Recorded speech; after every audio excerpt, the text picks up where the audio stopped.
Good morning, students. We have already started this revenue chapter, and in the concept of revenue, we have discussed the meaning of the revenue and the relationship between TR, AR, and MR. Now we will read the revenue curves under the different markets. So in this chapter, we will read three types of the markets. First, perfect competition. Second is monopolistic competition, and the third one is the monopoly market. So first of all, I am going to start with the under perfect competition market. Now first of all, understand the meaning of this market. Perfect competition is a market condition in which there are large number of buyers and sellers of a homogeneous product. Homogeneous means the products produced by all the firms are identical in all respects like quality, color, size, weight, design. So that means the buyers do not distinguish the output of one firm from that of the other. That is the meaning of the homogeneous product. And in this market, the buyers and the sellers have the perfect knowledge, and the price of the product is not determined by the firm, but the price is determined by the industry. So there is a uniform price prevails in the market. That means same price is prevailing in the market. Because all the products are homogeneous, they are identical, that is why the price is same in the market, and the price is not set by the firm itself, it is decided by the industry only, and no firm can influence that price. Okay, so now we will start with this schedule and the diagram of the perfect competition. Now first of all, under the perfect competition, please remember this sentence: under perfect competition, a firm is able to sell more and more units of output at the same price. This AR is equals to price. Why AR is equals to price? This I have already explained in the previous video. So you can see there again that why AR is equals to P. So that means all the firms will sell their output more or the less unit of the output at the same price. You can see the price is same at the different levels of the output. So in other words, you can say the price is same. Now if price is same, so that means TR increases with the increasing rate, but DR increases at the constant rate. So MR is also constant. So now we can see in the diagram also. See, in the perfect competition, TR curve is positively sloped straight line which is passing from the origin, that means from 0, because the price of the product remains the same. So TR is equals to P into Q. So TR increases at the constant rate. And in the perfect competition, a firm is a price taker because the price is set by the industry. That means the firm has to sell its product at the same price. This is the same price as given by the industry. Now this is the TR. Now let's discuss about AR and MR curve. Here you can see MR is constant, AR is also constant. So AR and MR curve is horizontal straight line parallel to the x-axis, or maybe this is the perfectly elastic demand curve. AR is also known as a demand curve of the perfect competition because AR formula is TR upon Q. It shows the relationship between the price and the quantity. That is why AR is also known as a demand curve. So what is the shape of the demand curve of the perfect competition? Perfectly elastic, because the price remains same, means MR is constant. So TR increases at the constant rate as the output increases. Output increases from 1 to 2, 3, 4, 5. TR increases with the constant rate. As a result, TR curve of a competitive firm is a positively sloped straight line. So this is because the market price is independent of how much quantity is sold by one firm. At 0 output, TR is obviously 0, and hence the TR curve must passes through the origin. and the demand curve of the competitive firm, of the perfect competition firm, will also be parallel to the x-axis, as the demand curve is equal to AR. Please remember that AR is equals to demand curve because it shows the relationship between price and the quantity, and the shape of the demand curve in the perfect competition market is perfectly elastic. Now the next topic is under monopoly market. That means now we are going to discuss the revenue curves under the second market, and the second market is monopoly market. First of all, understand the meaning of the monopoly market. It refers to a market structure in which there is only a single seller or the producer of a commodity with no close substitutes. First of all, understand the meaning of the term single seller.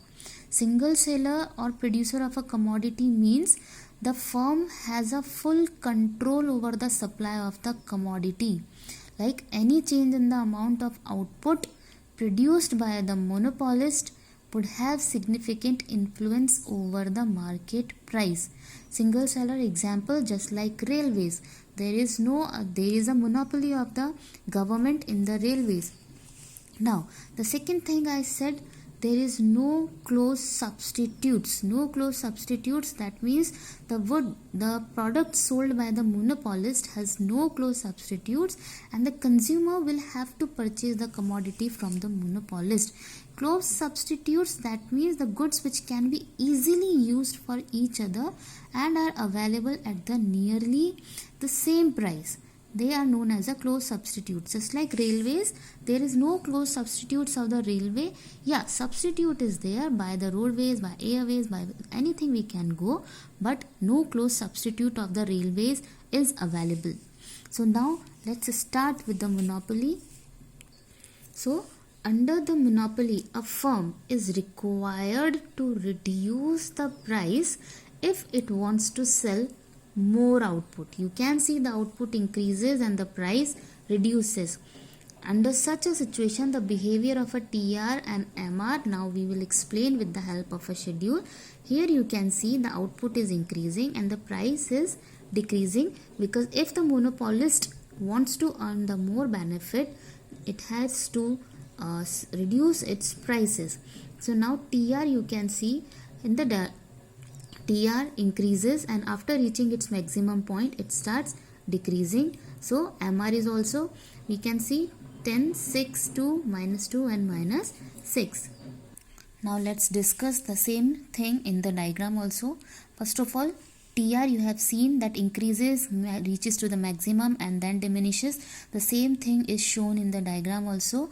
In the monopoly, TR curve first increases, reaches to its maximum point. In the table also you can see at the 3 unit of the output, TR was maximum, and then it starts falling when MR becomes negative.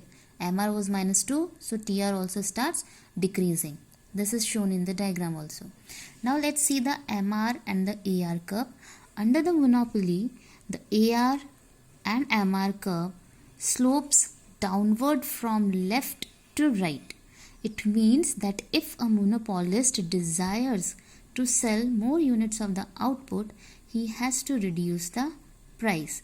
And you can see that both AR and MR fall with increase in the output. In the schedule also you can see output increases.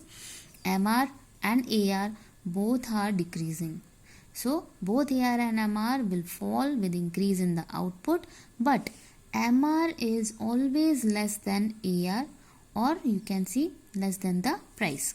Now you can see the shape of the AR curve is steeper because in the monopoly market there is no close substitute of the product, and we have discussed this thing in the elasticity of the demand. When there is a no close substitutes available, so the elasticity of that demand curve is elasticity lesser than 1. So this is demand curve and the elasticity of this demand curve is lesser than 1. Now let's discuss the revenue curves under the third market, that is the monopolistic competition. Now first understand the meaning.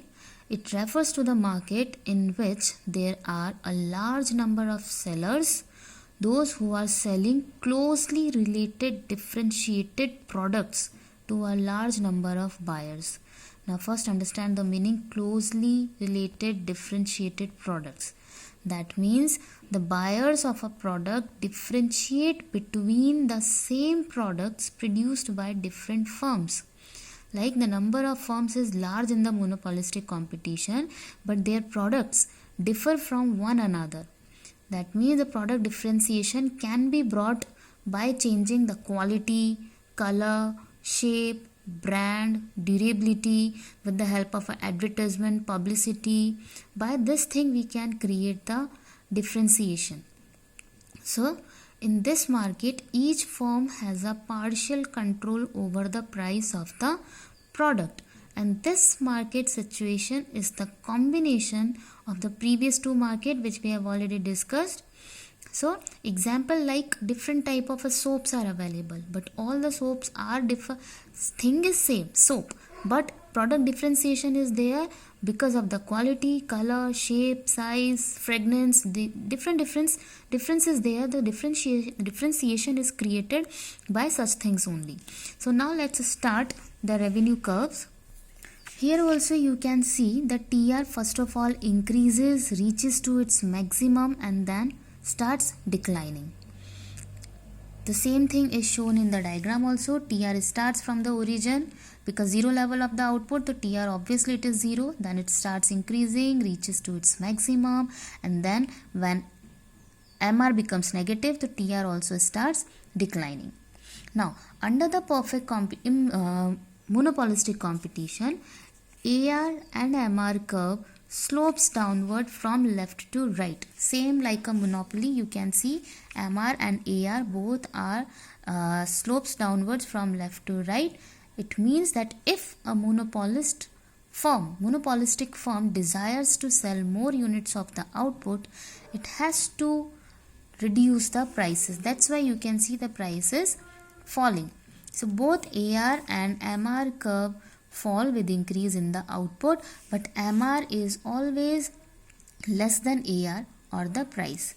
This is the demand curve of the monopolistic firm, which is much flatter than the monopoly firm, because in the monopoly you have seen that the demand curve was steeper. That's why its elasticity was lesser than 1.